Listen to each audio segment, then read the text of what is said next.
काम वासना या भोग हमें तब तक ही आनंद देता है जब तक हम उससे ऊंचे आनंद की प्राप्ति नहीं कर लेते।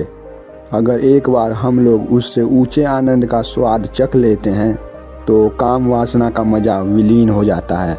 युवा अवस्था मनुष्य के जीवन में एक ऐसा समय होता है जिसमें उसकी काम वासना उसके चरम पर होती है। लेकिन अगर कोई युवा को कोई ऐसा तरीका, ऐसा मार्ग मिल जाए जिससे वो अपनी काम वासना को अपने ध्यान की सीढ़ी बना ले तो उसका पूरा जीवन आनंद से भर जाता है।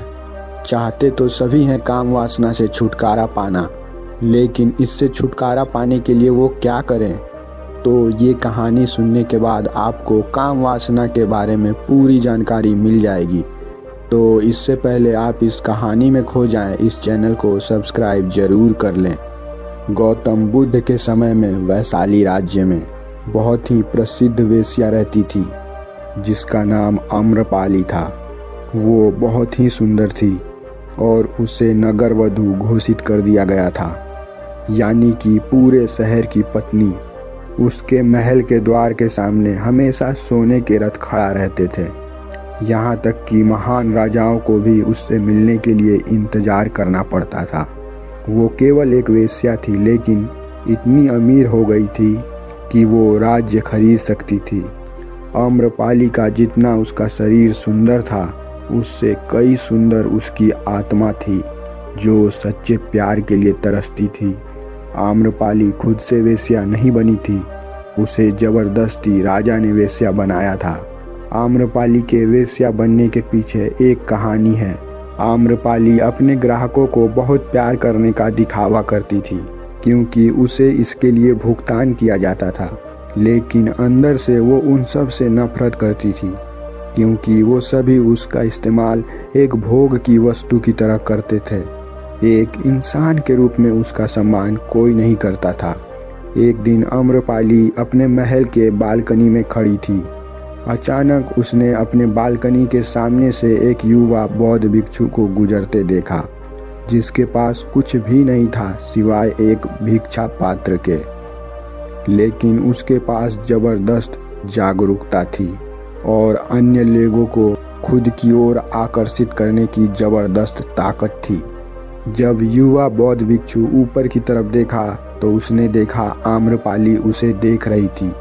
युवा भिक्षु ने आम्रपाली को देखकर बेहद सम्मान भाव के साथ उसे प्रणाम किया। आम्रपाली एकटक उस युवा भिक्षु को देखती रही क्योंकि आज तक किसी ने पहली बार उसे सम्मान की नज़रों से देखा था। उसे पहली बार ऐसा एहसास हुआ कि वो एक इंसान है। आम्रपाली तुरंत सीढ़ियों से नीचे उतरी और बाहर आके उस युवा भिक्षु के पैर छुए और उससे कहा, कृपया आज के दिन आप मेरे मेहमान बने और मेरे महल में चलकर भोजन ग्रहण करें। कृपया मेरे इस निमंत्रण को ना करें क्योंकि मैंने जीवन में पहली बार किसी को निमंत्रित किया है। युवा भिक्षु ने प्रेम पूर्वक आम्रपाली का इस निमंत्रण को स्वीकार किया और उसके हाथों से बने हुए भोजन को ग्रहण किया। भोजन के उपरांत आम्रपाली ने उस भिक्षु से कहा, आज से 3 दिनों के बाद बारिश का मौसम शुरू होने वाला है जो कि 4 महीनों तक रहेगा और मैं आपको 4 महीने के लिए अपने घर में रहने के लिए आमंत्रित करती हूँ। आने वाले 4 महीनों के लिए ये महल आपके रहने के लिए आश्रय होगा। मैं आपको ये आश्वासन देती हूँ कि मैं किसी भी प्रकार से आपके ध्यान में बाधा नहीं बनूंगी, बल्कि जितना मुझसे हो सकेगा आपके ध्यान में सभी रास्तों को सरल करूंगी। उस भिक्षु ने आम्रपाली से कहा, माफ कीजिएगा देवी, लेकिन इस विषय में मैं स्वयं निर्णय नहीं ले सकता। मैं इसके बारे में महात्मा बुद्ध से पूछूंगा। अगर वो मुझे ऐसा करने के लिए इजाज़त दे देंगे तो मैं ज़रूर आपके महल में आश्रय ग्रहण करूंगा। इतना कहकर वो बौद्ध भिक्षु वहाँ से चला गया।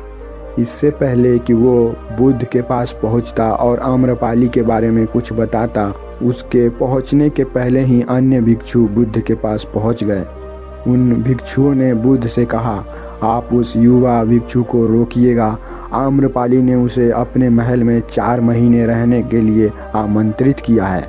आम्रपाली एक वेश्या है और एक भिक्षु वेश्या के घर में, ये बड़ी ही शर्मनाक बात होगी। इससे हमारे संघ में गलत संदेश जाएगा। बुद्ध ने कहा, तुम सब शांत हो जाओ और उस युवा भिक्षु का आने का इंतजार करो। थोड़ी देर बाद वो युवा भिक्षु बुद्ध के पास आया। उसने आते ही बुद्ध के पैर छुए और उन्हें पूरी कहानी सुनाते हुए कहा, बुद्ध, नगर की एक आम्रपाली नाम की वेश्या ने मुझे आगे के 4 महीने अपने घर पे रहने के लिए आमंत्रित किया है। मैंने अभी उसके निमंत्रण का कोई जवाब नहीं दिया। मैंने उससे कहा है कि अगर आप मुझे उसके घर पे रहने के लिए आज्ञा देंगे तभी मैं उसके घर में रह सकूंगा। अतः बुद्ध, आप जो भी कहोगे मैं वही करूंगा। बुद्ध ने आम्रपाली के संबंध में वेश्या शब्द का उपयोग ना करते हुए केवल महिला शब्द का उपयोग किया। बुद्ध ने उस युवा भिक्षु के आंखों में देखा और कहा, तुम रह सकते हो। तभी अचानक एक बूढ़ा भिक्षु खड़ा हुआ और बोला, हे बुद्ध, ये सही नहीं है। ये युवा भिक्षु एक सच्चाई छुपा रहा है। हे बुद्ध, वो इस नगर की सबसे बड़ी वेश्या है और एक भिक्षु वेश्या के साथ 4 महीने रहे, ये सही नहीं है। बुद्ध ने कहा, तुम सही कहते हो, लेकिन ये भिक्षु उसे वेश्या की नज़र से नहीं देख रहा, ये उसे एक सामान्य महिला की नज़र से देख रहा है। इसीलिए मैं इसे वहाँ रहने के लिए अनुमति दे रहा हूँ। वहाँ मौजूद हजारों भिक्षुओं को ये विश्वास नहीं हो रहा था कि भगवान बुद्ध ने उसे उस वेश्या के घर पर रहने के लिए इजाज़त दे दिया। अगले ही 3 दिनों के बाद वो युवा भिक्षु आम्रपाली के महल में ठहरने के लिए चला गया। उसके जाते ही अन्य भिक्षुओं ने उसके लिए निंदा का विषय बनाना शुरू कर दिया। उसके पीछे तरह तरह की बातें बनना शुरू हो चुकी थी।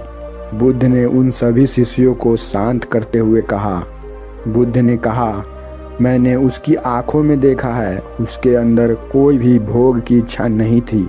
वो वहाँ जाकर कोई भी गड़बड़ नहीं करेगा। अगर उस भिक्षु का ध्यान गहरा है तो वो आम्रपाली का हृदय निश्चय ही परिवर्तित कर देगा, और अगर भिक्षु का ध्यान गहरा नहीं है तो आम्रपाली अपने शारीरिक आकर्षण से उस भिक्षु को परिवर्तित कर देगी। ये एक प्रश्न है ध्यान और शारीरिक आकर्षण का। इसका उत्तर हमें 4 महीने बाद मिलेगा। बुद्ध की बात सुनकर वहाँ पे अन्य भिक्षुओं ने उनसे कहा, हे बुद्ध, उस युवा भिक्षु पर आप भरोसा करके खामखा जोखिम उठा रहे हैं। इससे पूरे संघ की बदनामी हो सकती है। वो भिक्षु युवा है और इस समय में काम वासना हर व्यक्ति में उमड़ती रहती है, और इसी के विपरीत आम्रपाली बेहद खूबसूरत है। समय प्रारंभ हुआ। वर्षा ऋतु के 4 महीने बीत गए और वो युवा भिक्षु वापस आ गया। उसने आते ही महात्मा बुद्ध के पैर छुए। महात्मा बुद्ध ने देखा उसके पीछे आम्रपाली भी आई हुई थी। युवा भिक्षु ने आम्रपाली का परिचय देते हुए बुद्ध से कहा, ये आम्रपाली है और ये आपसे दीक्षित होना चाहती है। ये एक अनोखी महिला है। ये न तो केवल सुंदर है बल्कि इसकी आत्मा भी उतनी ही पवित्र और कोमल है जितनी आप कल्पना कर सकते हैं। आम्रपाली ने बुद्ध के पैर छुए और कहा, मैं पहली बार इस युवा भिक्षु के देखने भर से इससे बेहद प्रेम करने लगी थी। इसीलिए मैंने इस युवा भिक्षु को अपने शारीरिक सौंदर्य से कई बार आकर्षित करने की कोशिश किया, लेकिन मैं पूर्ण रूप से असफल रही।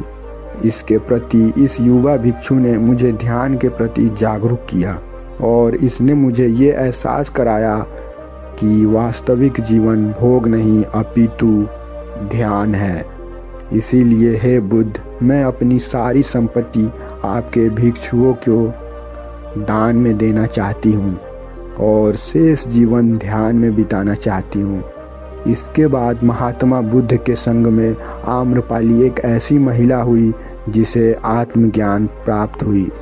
बुद्ध ने सभी भिक्षुओं को ये उपदेश दिया कि यदि तुम वेश्या के संग से डरते हो तो ये डर उस वेश्या से शारीरिक आकर्षण से नहीं पैदा होती, बल्कि ये तुम्हारे मन के बेसुध होने का डर है। तुम्हारा मन ही सबसे बड़ा वेश्या है। ये दुनिया के हर पदार्थों की तरफ चक्कर लगाता रहता है।